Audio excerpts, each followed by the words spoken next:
Hello friends, it's the Stitches, and I have a very exciting update for you today.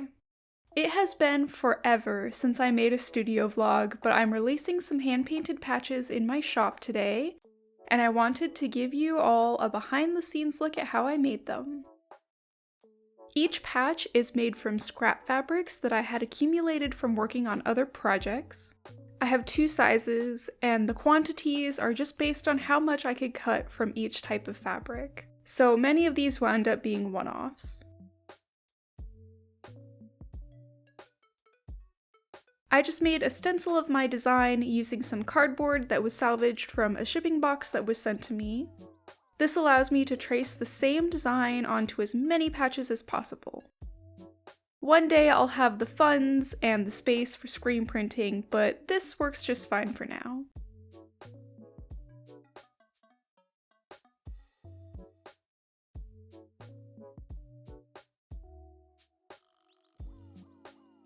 Then I carefully filled in my design with fabric paint. I get lots of questions about how long fabric paint lasts, and despite several washes in the machine, I've never had any issues with flaking or cracking, so long as you keep your layers thin and few. These particular patches shouldn't have any trouble being washed at all.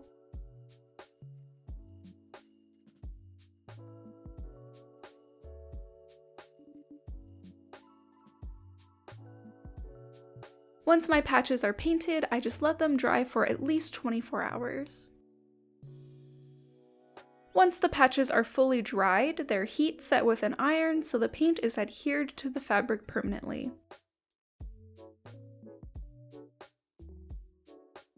In order to make sure these patches last as long as possible, I'm going to serge the edges, and I've decided to match the color of the serger thread to the paint. Serging produces an edge binding that keeps the fabric from fraying. Not only does this help with longevity, but it also looks kind of cool. Here's my first stack of patches. Now I'm going to move on to the next color, so I need to remove the white thread and rethread the machine with pink thread. This only takes a couple minutes once you get the hang of it, but it is quite tedious.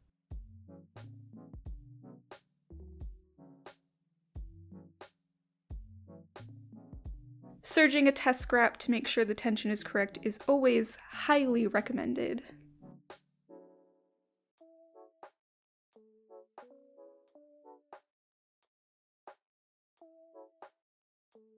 From light pink, we'll move on to hot pink.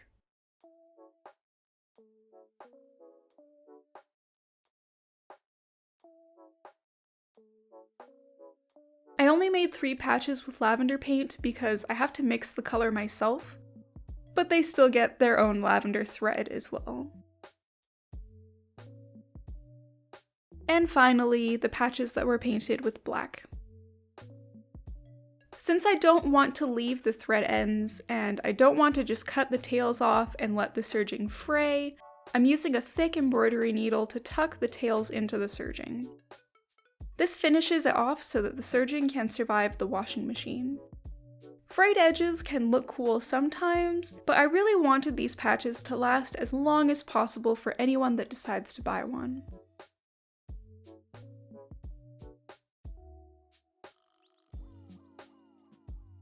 Now that the patches are finished, all that's left is to take product photos before preparing my shop listings. Since so many of these patches are one of a kind, I had to take a photo of basically every single one that I painted. But it was really important to me that everyone could see every different color variation on the website.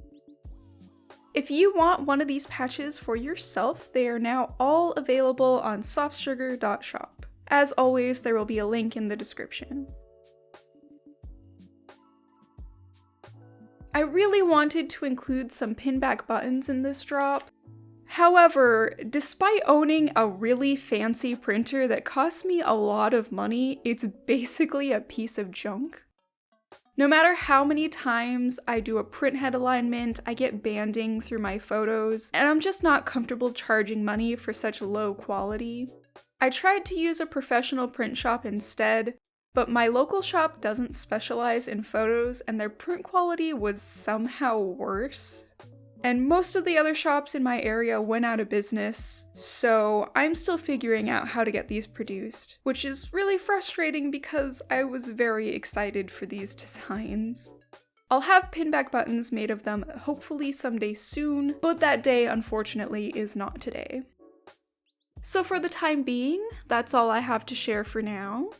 I just want to mention that these patches are available for purchase on my webshop one last time, and with that, I hope everyone has a good day, and I'll see you next time. Bye!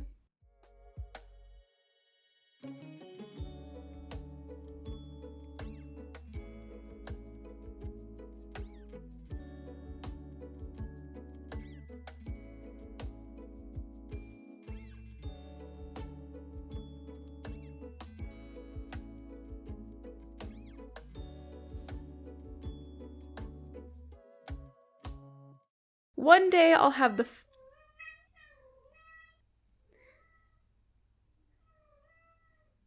oh my god, Nova.